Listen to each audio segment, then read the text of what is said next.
Well, welcome to this week's edition of Steve Moran Selects. We're here to preview Super Saturday. Steve, the finishing touches are being put on here ahead of what's going to be an enormous race day. Certainly is, Sean. Not even a couple of drops of rain can dampen the enthusiasm for Super Saturday at Flemington. We see the appearance of Black Caviar. Of course, that's a good enough reason alone to come to Flemington on Saturday. I think you should. And the Australian Cup, an intriguing and very even race this year. Well, the talk has well and truly been about Black Caviar, Australia's undefeated world champion sprinter. She's 9 out of 9 at the moment. She's prohibitive odds for the $1 million Lexus Newmarket Handicap. You have to be tipping her on top.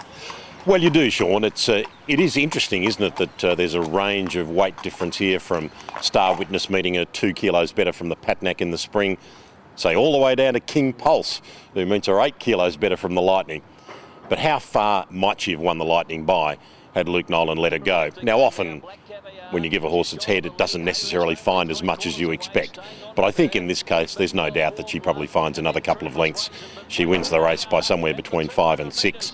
Her acceleration, her sheer strength, her sheer speed sets her above any other sprinter we've seen for quite a long time. I think the best historical reference probably comes from Weekend Hustler, who was able to win the Newmarket as a 3-year-old with 56. He beat Magnus in the Oakley Plate. Magnus met him 2.5 kilos better in the Newmarket. He beat him again as a 3-year-old. And at that stage, he had a little touch of freakishness about him as well, as this mare clearly does. We hope she wins. I think she'll win. How do we work her multiples around her then? Star Witness, I think, is a must include. He's got that little X factor. Disregard his run at Sandown in the worst part of the track. He was so good behind her in the Patnack in the spring. A lot riding at stake with Star Witness now, having been sold to Standard Start. He's got to run well. I'm sure he will. Haylist, there continues to be a few little nagging doubts with him, but given that he ran second and so well behind Black Caviar and the Lightning, you've got to entertain him. And I think probably the mares, Crystal Lily, fitter, weight advantage and response, who poor old Matty Allerton's still tearing his hair out. I think just a good thing beaten despite finishing 7th in the Oakley Plate. She'll run a race at odds. Yeah, she was the hard luck tail. There was no doubt about that. The other Group 1 on Super Saturday, of course, is the Dubai Australian Cup. The weight for age over 2,000 metres. Heart of Dreams likely to start favourite again. How do you see his chances? Oh, I see them very favourably. I like him a lot, Heart of Dreams. I think he's at the very least a terrific speculative bet. Now, I know that some people will doubt him at the 2,000 metres, and maybe that's valid. But he does have a Yalumba second to Hoover Got You. He ran 7th in the Cox Plate 2 years ago. Now, that was the 3-year-old dominated Cox Plate.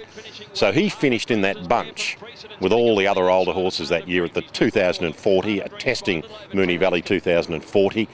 He's physically stronger this time around. Mick Price, I'm sure, has told you that. We've read it in papers. He's a physically better horse, and he's 2 runs back say to me that he's going better than ever. I think he's a much underestimated horse, Heart of Dreams, and he's going to be, I think around $4.60 as we're speaking. He might even be a touch better. He's worth backing in my view. All right, what about multiples around him? Well, a couple of options. Playing God, again, harking back to that Cox Plate. A lot of people that year said, well, we haven't got a stellar batch of older horses, therefore the 3-year-olds might be very competitive. A lot of us thought of, I don't think many went out and took the Quinella, so you're thinking Manhattan Rain, we should have. Now, that's a possibility this year with Playing God, the Western Australian 3-year-old. No luck last week in the Guineas. I think if ever a 3-year-old is going to be competitive, it will be this year. Precedence, Gingadood racing on the pace have got chances.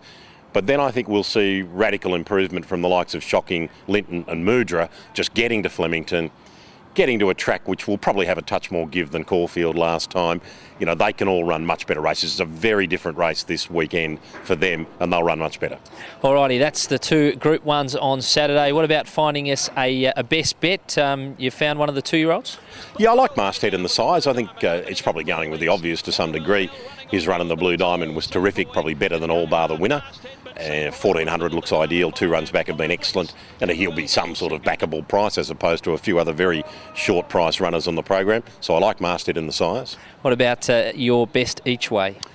Best each way, I'm going with Heart of Dreams in the Australian Cup. I think he's good value. Be with him again. We were with him last time. Stay on board. And you found a filly as your best roughie? Yeah, look, Ruffy's probably a slight stretch, but she'll be around the $10 mark. Sistine Angel, 2 runs back, second up, much better than first up. Flemington 1600 is an ideal recipe for her. I think she'll be spot on. Brazilian pulse resumes. There's terrific depth in the race, but I don't think she'll miss each way, Sistine Angel.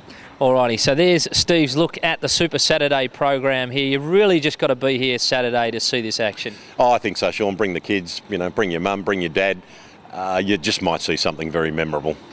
There it is, Steve Moran selects. You can find all of Steve's selections for the Super Saturday program in this week's edition of Best Bets, and you'll find that at your nearest news agency. Good punting.